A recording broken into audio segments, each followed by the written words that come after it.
നാരായണായ നമ നാരായണായ നമ നാരായണായ നമ നാരായണ സകല സന്താപനാശക ജഗന്നാഥ വിഷ്ണു ഹരിനാരായണായ നമ.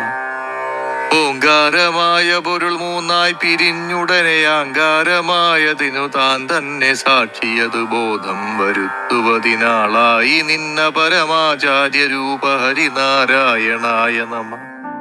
മലയാളത്തിലെ പ്രാർത്ഥനാഗാനമായ ഹരിനാമ കീർത്തനം ആരംഭിക്കുന്നത് ഇങ്ങനെയാണ്. വിഷ്ണുസ്തുതിയാണ് ഇതിലെ പ്രധാന പ്രതിപാദ്യം. ജീവിതത്തിന്റെ വിവിധ വശങ്ങളെ തത്വചിന്തയാകുന്ന നൂലുകൊണ്ട് മനോഹരമായി കൂർത്തിണക്കിയ രീതിയിലാണ് ഹരിനാമ കീർത്തനത്തിന്റെ അവതരണം. ഓങ്കാരം കൊണ്ടാണ് കീർത്തനം തുടങ്ങുന്നത്. ഏതു കാര്യം തുടങ്ങുമ്പോഴും വിഘ്നേശ്വരനായ ഗണനാഥനെ സ്തുതിച്ച് പ്രസാദിപ്പിക്കുന്ന പാരമ്പര്യമനുസരിച്ച് ഓങ്കാരം എന്ന ആദ്യ പദം കൊണ്ട് ഗണേശവന്ദനവും സാധിച്ചിരിക്കുന്നു. മലയാള ഭാഷയുടെ പിതാവായ തുഞ്ചത്ത് എഴുത്തച്ഛനാണിത് രചിച്ചതെന്ന് കരുതിപ്പോരുന്നു. 16-ാം നൂറ്റാണ്ടിലാണ് എഴുത്തച്ഛൻ ജീവിച്ചിരുന്നതെന്നാണ് പറയപ്പെടുന്നത്. 4 വിധത്തിലുള്ള കീർത്തനങ്ങൾ ഭാഷയിൽ കാണുവാനുണ്ട്. ഒന്ന്, കേവലം ഭഗവത് നാമങ്ങൾ മാത്രമടങ്ങിയ സ്തോത്രങ്ങൾ. രണ്ടാമതായി, ഏതെങ്കിലും ഒരു ഭഗവത് കഥയെ സംഗ്രഹിച്ച് ഒന്നോ അതിലധികമോ വൃത്തങ്ങളിൽ നിർമ്മിതങ്ങളായ സ്തോത്രങ്ങൾ. മൂന്നാമതായി, ഭക്തിപൂരിതമായ സ്തോത്രങ്ങൾ. 4, വേദാന്ത തത്വ പ്രതിപാദകങ്ങളായ സ്തോത്രങ്ങൾ. എഴുത്തച്ഛന്റെ കാലത്തും മറ്റും സംസ്കൃത വൃത്തങ്ങളിൽ രചിക്കപ്പെട്ട കീർത്തനങ്ങൾ അർത്ഥമറിഞ്ഞ് ചൊല്ലുവാൻ സാധാരണക്കാർക്ക് കഴിയില്ലായിരുന്നു. ഇത് മനസ്സിലാക്കിയ എഴുത്തച്ഛൻ ശുദ്ധ മലയാള ഭാഷയിൽ കാവ്യരചന നടത്തി. അങ്ങനെയാണ് കീർത്തന പ്രസ്ഥാനമുണ്ടായത്. അത് കുറഞ്ഞ കാലം കൊണ്ട് ജനങ്ങൾ ഏറ്റെടുക്കുകയും ഭക്തിപ്രസ്ഥാനം എന്ന ശാഖയായി പടർന്നു പന്തലിക്കുകയും ചെയ്തു. ഭക്തിയുടെ കൊതുമ്പുവള്ളത്തിൽ കയറിയാൽ ഏതു വേദാന്ത സാഗരവും കടക്കാമെന്ന് സാധാരണക്കാരനോട് എഴുത്തച്ഛൻ തന്റെ കൃതികളിലൂടെ പറഞ്ഞു. ഹരിനാമ കീർത്തനം കുട്ടികൾക്ക് അക്ഷരമുറപ്പിക്കാൻ അക്ഷരമാലാക്രമത്തിൽ രചിക്കപ്പെട്ടതാണെന്നും അതല്ല എഴുത്തച്ഛന്റെ പുത്രിക്കോ അനന്തരവൾക്കോ സന്ധ്യാസമയങ്ങളിൽ ജപിക്കുന്നതിന് വേണ്ടി രചിച്ചതാണെന്നും പല ഐതിഹ്യങ്ങൾ നിലവിലുണ്ട്. എഴുത്തച്ഛന്റെ ആദ്യകാല കൃതിയാണ് ഹരിനാമ കീർത്തനം എന്ന് കരുതുന്നവരാണ് ഭൂരിഭാഗവും. ഇതിലെ ഓരോ ശ്ലോകവും ആരംഭിക്കുന്നത് മലയാള അക്ഷരമാലയിലെ അക്ഷരങ്ങളുടെ ക്രമത്തിലാണ്. ഓം ഹരിശ്രീ ഗണപതയേ നമ, അ ആ ഇ ഈ ഇങ്ങനെ എല്ലാ മലയാള അക്ഷരങ്ങളിലും തുടങ്ങുന്ന ശ്ലോകങ്ങൾ ഹരിനാമ കീർത്തനത്തിലുണ്ട്. ഗുരുവായൂർ ക്ഷേത്രത്തിൽ രാവിലെ നട തുറക്കുന്ന സമയത്ത് ഹരിനാമ കീർത്തനം വയ്ക്കുന്ന പതിവുണ്ട്. പണ്ട് കേരളത്തിൽ 2 തരം അക്ഷരമാലകൾ ഉണ്ടായിരുന്നു. ഒന്ന് പ്രാദേശിക ഭാഷ അല്ലെങ്കിൽ മലയാളം എഴുതാൻ ഉപയോഗിച്ചിരുന്ന അക്ഷരമാല, മറ്റൊന്ന് സംസ്കൃതം എഴുതാൻ ഉപയോഗിച്ചിരുന്നത്. രണ്ടും വളരെ വ്യത്യസ്തമായിരുന്നു. സംസ്കൃതം എഴുതാൻ ഉപയോഗിച്ചിരുന്നത് ഗ്രന്ഥാക്ഷരമാണ്. എഴുത്തച്ഛന്റെ കാലം വരെ കേരളത്തിലും ഇതുതന്നെയായിരുന്നു സ്ഥിതി. മലയാളം എഴുതാൻ 30 അക്ഷരമാലകളുള്ള കോലെഴുത്ത് അല്ലെങ്കിൽ വട്ടെഴുത്തുണ്ടായിരുന്നു. സംസ്കൃതത്തിന് മറ്റൊരു കൂട്ടം അക്ഷരമാലയുണ്ടായിരുന്നു. വട്ടെഴുത്തിന് പകരം 51 അക്ഷരങ്ങളുള്ള അക്ഷരക്കൂട്ടം മലയാളം എഴുതാൻ വ്യാപകമായി ഉപയോഗിക്കാൻ തുടങ്ങിയത് തുഞ്ചത്തെഴുത്തച്ഛന്റെ കാലം മുതലാണ്. ഇന്ന് നമ്മൾ ഉപയോഗിക്കുന്ന ര, ഴ, ല, ന തുടങ്ങിയ അക്ഷരങ്ങൾ വട്ടെഴുത്തിൽ നിന്ന് നേരിട്ടെടുക്കുകയാണ് എഴുത്തച്ഛൻ ചെയ്തത്. ആചാര്യൻ വട്ടെഴുത്ത് മുതൽ അക്ഷരമാലയിലും സമാനമായ സവിശേഷതകൾ സംരക്ഷിച്ചു. തന്റെ പുതിയ അക്ഷരമാല ജനകീയമാകണമെന്ന് എഴുത്തച്ഛന് തോന്നി. അതിനാലാണ് അദ്ദേഹം ഹരിനാമ കീർത്തനം എഴുതിയത് എന്നും പറയപ്പെടുന്നു. ഖണ്ഡങ്ങളിലെ ഓരോ പ്രാരംഭ അക്ഷരവും അതിന്റെ ക്രമത്തിൽ അക്ഷരമാലയിലെ ഒരക്ഷരത്തിൽ തുടങ്ങുന്ന വിധത്തിലാണ് ഹരിനാമ കീർത്തനം എഴുതിയിരിക്കുന്നത്. ആദ്യത്തെ 4 ചരണങ്ങൾ തന്റെ അധ്യാപകരെ ഓർമ്മിപ്പിക്കുന്ന പ്രാരംഭ ഭാഗമാണ്. ഹരി, ശ്രീ, ഗണപതയേ നമ എന്നിങ്ങനെയാണ് അടുത്ത ചരണങ്ങൾ ആരംഭിക്കുന്നത്. തുടർന്നു വരുന്നത് പുതിയ അക്ഷരമാലയിൽ തുടങ്ങുന്ന ശ്ലോകങ്ങളാണ്. ക്ഷ എന്ന അക്ഷരത്തിൽ തുടങ്ങുന്ന അവസാന ഖണ്ഡം വരെ 2 സമാപന ഖണ്ഡങ്ങളുമുണ്ട്. മലയാളത്തിലെ 51 അക്ഷരങ്ങളും ഉപയോഗിച്ചുകൊണ്ട് മതം, ജാതി, ലിംഗഭേദം, ശരീരാവസ്ഥ, സാമൂഹിക നില, ജീവിതശൈലി തുടങ്ങി എല്ലാവരുടെയും തുല്യാവകാശത്തെക്കുറിച്ചും ഉന്നതമായി സംസാരിക്കുന്ന വളരെ ശ്രദ്ധേയമായ ഒരു കൃതിയാണ് ഹരിനാമ കീർത്തനം. ഏറെ പ്രത്യേകതകൾ നിറഞ്ഞതാണ് ഹരിനാമ കീർത്തനം. ഹരിനാമ കീർത്തനത്തിലെ ഓരോ ഖണ്ഡത്തിലും ഹരിനാരായണ നാമം ആവർത്തിച്ചിരിക്കുന്നു. ഇത് ഹരി നാരായണായ നമ എന്നീ 2 പ്രസ്താവനകളുടെ സംയോജനമാണ്. ആധുനികാക്ഷരമാലയിലെ 2 അക്ഷരമാല ക്രമങ്ങളുടെ കൂടിച്ചേരലുമാണിത്. ഓരോ യുഗങ്ങളിലും ദുഃഖമില്ലാതെയാക്കുന്നതിനുള്ള പരിഹാരമാർഗങ്ങൾ നിർദ്ദേശിച്ചിട്ടുണ്ട്. അതനുസരിച്ച് കൃതയുഗത്തിൽ കഠിനമായ തപസ്സു ചെയ്യണം, ത്രേതായുഗത്തിൽ യാഗം നടത്തണം, ദ്വാപരയുഗത്തിൽ പൂജ ചെയ്യണം, കലിയുഗത്തിൽ നാമസങ്കീർത്തനമാണ് ചെയ്യേണ്ടത് എന്നും പറയുന്നു. അതിനാൽ വെറുതെ പലതും പറഞ്ഞൊരു ഫലവുമില്ലാതെ സമയം കളയരുത് എന്നും അങ്ങനെ സമയം കളയുന്നത് കൊണ്ട് ആർക്കും ഒരു പ്രയോജനവുമില്ല എന്നും എഴുത്തച്ഛൻ ഹരിനാമ കീർത്തനത്തിലൂടെ പറയുന്നു. ആ സമയത്ത് ഭഗവാന്റെ പാവന നാമകീർത്തനമായ ഹരിനാമ കീർത്തനം പാടാനുള്ള അവസ്ഥയുണ്ടാകണേ എന്ന് അദ്ദേഹം മഹാവിഷ്ണുവിനോട് പ്രാർത്ഥിക്കുന്നു. കലികാലത്തിൽ പ്രാർത്ഥന കൊണ്ട് മോക്ഷപ്രാപ്തി ഉണ്ടാകുമത്രേ. അതുകൊണ്ട് സർവവ്യാപിയായ നാരായണൻ അദ്ദേഹം നമസ്കാരമർപ്പിക്കുന്നു. ഭഗവാന്റെ ഗുണകർമ്മ സ്വഭാവങ്ങളെ സ്തുതിക്കുന്നതും മോക്ഷം കിട്ടുന്നതിന് കാരണമാവുമെന്ന് എഴുത്തച്ഛൻ പറയുന്നു. സ്തുതിക്കണമെങ്കിൽ സ്തുതിയിലെ വിഷയവും അർത്ഥവും എന്താണെന്നറിയണം. താൻ ഇതുവരെ ഹരിനാമ കീർത്തനം പാടി അതെല്ലാം വെളിവാക്കി കഴിഞ്ഞു എന്നും ഏതു കാലത്തായാലും മനുഷ്യന്റെ ലക്ഷ്യം ഈശ്വരപ്രാപ്തിയാണ് എന്നും എഴുത്തച്ഛൻ വ്യക്തമാക്കുന്നു. ഈശ്വരപ്രാപ്തിക്ക് സഹായിക്കുന്നത് ഭഗവത് സ്തുതിയാണ്. വേറൊന്നും മോക്ഷപ്രദമല്ല. എന്തുമർത്ഥമറിഞ്ഞു ജപിക്കണം. ഹരിനാമ കീർത്തനത്തിലെ ശിക്ഷണങ്ങൾ മനസ്സിലാക്കി ഭഗവൻ നാമ ജപം ചെയ്താൽ ഏതു കാലത്തും അത് മുക്തിപ്രദമാണെന്ന് പറയപ്പെടുന്നു. അർത്ഥം മനസ്സിലാക്കി സ്വന്തം ശബ്ദത്തെ അതിന് വിനിയോഗിക്കണം. അങ്ങനെ ചെയ്യുവാൻ ഭഗവാന്റെ അനുഗ്രഹം വേണം. ധ്യാനമാണ് ഏറ്റവും നല്ല കൃത്യം. യജ്ഞം അടുത്ത പടിയാണ്.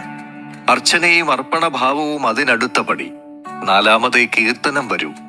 അതും മോക്ഷപ്രദം തന്നെ. കലിയുഗത്തിൽ ജപമേ ആകാവൂ എന്നെങ്ങും വിധിച്ചിട്ടില്ല. പരമലക്ഷ്യം ജ്ഞാനപ്രാപ്തി തന്നെ. അതിന് ഈശ്വരൻ അനുഗ്രഹിക്കുവാൻ പ്രാർത്ഥിക്കണം. തത്വദർശനത്തിന്റെ കാര്യത്തിൽ ഇത്രയേറെ മുന്നിൽ നിൽക്കുന്ന മറ്റൊരു കൃതിയില്ല എന്ന് തന്നെ പറയാം.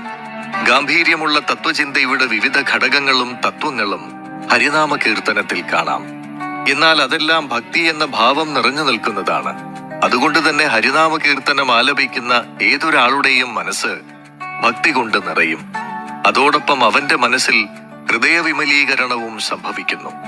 അവന്റെ ജീവിതം അതോടെ ഒരു മഹോത്സവമാകുന്നു. ആനന്ദത്തിന്റെ ഉറവിടം അവരവരുടെ ഉള്ളിൽ തന്നെയുണ്ട്. പലരും അത് കണ്ടെത്തുന്നില്ല എന്നതാണ് സത്യം. എന്നാൽ ആ ആനന്ദവും ജ്ഞാനവുമാണ് ഹരിനാമ കീർത്തനം നമുക്ക് പകർന്നു നൽകുന്നത്. ഓരോരുത്തരുടെയും ഉള്ളിൽ കുടികൊള്ളുന്ന ഞാൻ എന്ന അവസ്ഥ തന്നെയാണ് ആനന്ദം. ഇത് തിരിച്ചറിയാൻ പലർക്കും കഴിയുന്നില്ല. പലർക്കും ഞാൻ എന്നാൽ അഹന്തയാണ്. അവനവനിലെ ആനന്ദത്തെ ഉള്ളിലിട്ടുകൊണ്ട് ആനന്ദം അന്വേഷിച്ച് നടക്കുന്ന അവസ്ഥയാണ് നമ്മുടേത്. നമ്മൾ ഭൗതികമായ ഈ പ്രപഞ്ചത്തിൽ തിരയുകയാണ്.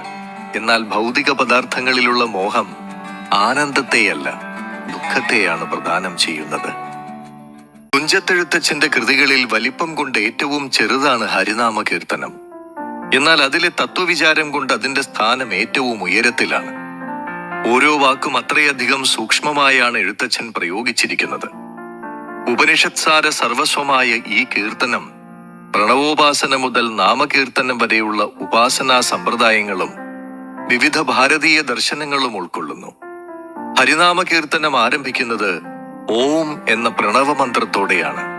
ഹരിനാമ കീർത്തനം പാരായണം ചെയ്യുന്ന ഉപാസകനും സ്വാഭാവികമായി ഓങ്കാരോച്ചാരണത്തോടെ പാരായണം തുടങ്ങുന്നു. ബ്രഹ്മപദവിയിൽ നിന്നുകൊണ്ട് കീർത്തനം ആരംഭിക്കുന്ന ആചാര്യൻ ക്രമമായി താഴത്തേക്ക് വന്ന് വിവിധ യോഗങ്ങളും ദർശനഭേദങ്ങളും വിവരിക്കുന്നു. എല്ലാ മന്ത്രങ്ങൾക്കും ആധാരമാണ് ഓങ്കാരം. എല്ലാ ശബ്ദങ്ങൾക്കും ആധാരവും ഓങ്കാരം തന്നെ. ബ്രഹ്മവാചിയായ ഓങ്കാരം ഏതു ദേവനെ സ്തുതിക്കുമ്പോഴും ഏതു മന്ത്രമുച്ചരിക്കുമ്പോഴും അതിനോട് ചേർത്ത് ഉച്ചരിക്കാറുണ്ട്. മന്ത്രത്തിന് മുമ്പും പിമ്പും ഓം ചേർത്തുള്ള ജപം മന്ത്രസിദ്ധിക്കും മന്ത്രദേവതകളുടെ പ്രീതിക്കും പ്രയോജനപ്പെടുമെന്ന് ആചാര്യന്മാർ പറയുന്നു. ബ്രഹ്മവാചിയായ ഓം ഉച്ചരിച്ച ശേഷം ഇഷ്ടദേവതയെ കുറിക്കുന്ന മന്ത്രമോ സ്തോത്രമോ ഉച്ചരിക്കുമ്പോൾ പരമമായ ബ്രഹ്മത്തിൽ നിന്ന് അഭിന്നമാണ് ദേവതാ സ്വരൂപമെന്ന് ഉപാസകൻ അംഗീകരിക്കുന്നു. സൗകര്യത്തിനു വേണ്ടി ബ്രഹ്മത്തിൽ ഗുണാരോപം കൊണ്ടുണ്ടായ മൂർത്തിയെ ആരാധിക്കുന്നുവെങ്കിലും തന്നിൽ നിന്ന് അഭിന്നമായ ബ്രഹ്മമാണ് ധ്യാന വിഷയമെന്ന് ഉപാസകൻ അറിഞ്ഞുകൊള്ളും. എഴുത്തച്ഛന്റെ തത്വചിന്ത അതിന്റെ പരമാവധി ശോഭയിൽ തെളിയുന്നത് ഹരിനാമ കീർത്തനം എന്ന കൃതിയിലാണ്. ഭാരതീയ വേദാന്ത ദർശനം തന്റെ കൃതികളിലൂടെ സാന്ദർഭികമായും സരളമായും വിവരിക്കാൻ എഴുത്തച്ഛൻ ശ്രമിച്ചിരുന്നു. തന്റെ കാലഘട്ടത്തിലെ കുത്തഴിഞ്ഞ ഒരു സമൂഹത്തെ ഭക്തിയിലൂടെ നവീകരിക്കാൻ എഴുത്തച്ഛൻ ശ്രമിച്ചു. സന്ദർഭം കിട്ടുമ്പോഴെല്ലാം അദ്ദേഹം കാര്യങ്ങൾ ലളിതമായി പറയുമായിരുന്നു. കവി എന്നതിലുപരി അദ്ദേഹം മാർഗദർശിയും ആത്മീയ ഗുരുവുമായിരുന്നു. ഭാരതീയ വേദാന്ത ദർശനത്തെ സാധാരണക്കാരന് മനസ്സിലാകും വിധം ഇദ്ദേഹം കവിതകളിൽ ആവിഷ്കരിച്ചു. അതിന്റെ മികച്ച ഉദാഹരണമാണ് ഹരിനാമ കീർത്തനം. കവി ഋഷി തന്നെയാകണമെന്ന ചൊല്ല് അന്വർത്ഥമാക്കും വിധം ഇദ്ദേഹം കവിതയെ അങ്ങേയറ്റം ദാർശനികമാക്കി. ഒന്നായ നിന്നയിഹ രണ്ടെന്നു കണ്ടളവിൽ ഉണ്ടായൊരിണ്ടൽബത എന്ന ശ്ലോകത്തിൽ ഈശ്വരൻ ഒന്നേയുള്ളൂ. നാം പരമസത്യത്തെ പല പേരിട്ട് വിളിക്കുന്നു.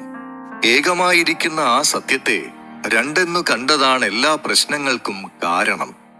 ഞാൻ എന്റേത് എന്നും അന്യൻ അന്യന്റേത് എന്നും രണ്ടായി വിഭജിച്ച് കാണുന്നതാണ് മത്സരബുദ്ധിക്കും ദുഃഖത്തിനും കാരണമായി തീർന്നത് എന്നും എഴുത്തച്ഛൻ പറയുന്നു. ഓരോ വസ്തുവിലും ഇഷ്ടദേവനെ കാണാനായാൽ എല്ലാം ആദരണീയം. തന്റെ ഭക്തിയിലൂടെ ഈശ്വരപ്രേമം ലഭിച്ച ഭക്തനാണ് ഇപ്രകാരം സംഭവിക്കുന്നത്. ജനനവും മരണവും അവസാനിക്കാത്ത ഒരു വൃത്തമാണ്. വളരെ ചെറിയ നിമിഷം കൊണ്ട് വെള്ളത്തിൽ രൂപപ്പെട്ട ഒരു കുമിള പോലെയാണ് ഭൂമിയിലെ ജീവിതം. ദൈനംദിന ജീവിതത്തിൽ വിവിധ പ്രവർത്തനങ്ങളിൽ ഏർപ്പെടുന്നത് ഒരു പ്രവർത്തനം മറ്റൊന്നിലേക്ക് നയിക്കുകയും അത് അനന്തമായി തുടരുകയും ചെയ്യുന്നതിനാൽ നഷ്ടപ്പെടുന്നത് എളുപ്പമാണ്. ജീവിതത്തിന്റെ ആത്യന്തിക ലക്ഷ്യം മനസ്സിലാക്കാതെ അമൂല്യമായ മനുഷ്യജീവനാണിങ്ങനെ പാഴായി പോകുന്നത്. സമർപ്പണത്തിലൂടെയും ശരിയായ അറിവിലൂടെയും മാത്രമേ മനുഷ്യജീവിതത്തിന്റെ പരമമായ ലക്ഷ്യം മനസ്സിലാക്കാൻ ഒരാൾക്ക് കഴിയൂ. ഈ ജീവിതത്തിന്റെ ലക്ഷ്യം സാക്ഷാത്കരിക്കാൻ എന്റെ മനസ്സിൽ ഭക്തി വർദ്ധിക്കാൻ ഞാൻ ദൈവത്തോട് പ്രാർത്ഥിക്കുന്നു. എല്ലാ ജീവികളിലും സാന്നിധ്യമായ സർവവ്യാപിയായ ഭഗവാനെ വണങ്ങുന്നു. ഈശ്വരസ്മരണ ആർക്ക് എപ്പോൾ എവിടെ വെച്ച് വേണമെങ്കിലും ഏതവസ്ഥയിലും നടത്താവുന്നതാണ് എന്നുള്ള വിപ്ലവ പ്രഖ്യാപനവും ഹരിനാമ കീർത്തനത്തിൽ എഴുത്തച്ഛൻ നടത്തി. സംസ്കൃതത്തിന് തുല്യമായ 51 അക്ഷരങ്ങളുള്ള അക്ഷരമാലാ സമ്പ്രദായം മലയാളത്തിലേക്ക് അവതരിപ്പിച്ചതിലൂടെ എഴുത്തച്ഛൻ മലയാള ഭാഷയുടെ ശൈലി പരിഷ്കരിച്ചു എന്ന് ചരിത്രകാരന്മാരും ഭാഷാശാസ്ത്രജ്ഞരും പറയുന്നു. അദ്ദേഹത്തിന്റെ കാലഘട്ടത്തിലാണ് മലയാള സാഹിത്യം അതിന്റെ വ്യക്തിത്വം നേടിയതും മലയാളം സമ്പൂർണ്ണ സ്വതന്ത്ര ഭാഷയായി മാറിയതും. അദ്ദേഹം ഭാഷയെ ബ്രാഹ്മണേതരർ മനസ്സിലാക്കുന്ന തലത്തിലേക്കും കൊണ്ടുവന്നു. അങ്ങനെ നിലവിലുള്ള സാമൂഹിക സാഹചര്യങ്ങളെ വെല്ലുവിളിക്കാൻ എഴുത്തച്ഛൻ മലയാളം ഉപയോഗിച്ചു. എഴുത്തച്ഛൻ തന്റെ കൃതികളിലൂടെ ഭാഷയിൽ വലിയ മാറ്റങ്ങളും മാനവീകരണവും കൊണ്ടുവന്നു. എഴുത്തച്ഛൻ ആദ്യമായി ചെയ്തത് അദ്ദേഹത്തിന്റെ കാലത്ത് നടപ്പിലിരുന്ന വിദ്യാഭ്യാസ പദ്ധതിക്ക് ചില അഴിച്ചുപണികൾ നടത്തി അവയെ വേണ്ട വിധത്തിൽ ക്രമീകരിച്ച് ഭാവി തലമുറയ്ക്കൊരു കെടാവിളക്കെന്നോണം തെളിയിച്ചു എന്നതാണ്. വാൽമീകി, വ്യാസൻ മുതലായ പൂർവ്വകവികളുടെ ആശയങ്ങളെ പിന്തുടർന്നുകൊണ്ടാണ് എഴുത്തച്ഛൻ ഇതെല്ലാം നിർവഹിച്ചിരിക്കുന്നത്. ആദ്യമായി അക്ഷരം പഠിക്കുന്നവർക്ക് ഉച്ചാരണശുദ്ധി മുതലായവ വേണ്ട വിധത്തിൽ പുഷ്ടി പ്രാപിക്കുന്നതിനും മറ്റും വേണ്ടിയാണ് സ്തോത്രങ്ങളിൽ കൂടി ഇങ്ങനെ ഒരു പാഠപദ്ധതി ആവിഷ്കരിച്ചിരിക്കുന്നത്. സംസ്കൃതമായാലും മലയാളമായാലും വിദ്യാർത്ഥികൾ 51 അക്ഷരവും പഠിക്കണമെന്നും ഏതു ഭാഷ പഠിക്കാനും ഒരേ ലിപി തന്നെ മതിയെന്നും എഴുത്തച്ഛൻ തീർച്ചപ്പെടുത്തി. ഈ ക്രമീകരണം നമ്മൾ ഇന്നും പരമ്പരയായി തുടർന്നു വരുന്നു. അതിലേക്കായി എഴുത്തച്ഛൻ രചിച്ച കൃതിയാണ് ഹരിനാമ കീർത്തനം. 60 ശ്ലോകങ്ങൾ കൊണ്ടാണ് ഈ കൃതി രചിച്ചിരിക്കുന്നത്. ഇതിനു പുറമെ ആചാര്യവന്ദനം, ഗുരുവന്ദനം മുതലായി 6 ശ്ലോകങ്ങൾ തുടക്കത്തിലും അവസാനത്തിലുമായി കാണുന്നു. ഈ കൃതിയിൽ അദ്വൈതമാണ് പ്രതിപാദ്യ വിഷയമെങ്കിലും സൗകര്യം കിട്ടുമ്പോഴൊക്കെ ഹരിനാരായണ നമ എന്ന പല്ലവി ആവർത്തിക്കുന്നു. 24 വൃത്തം.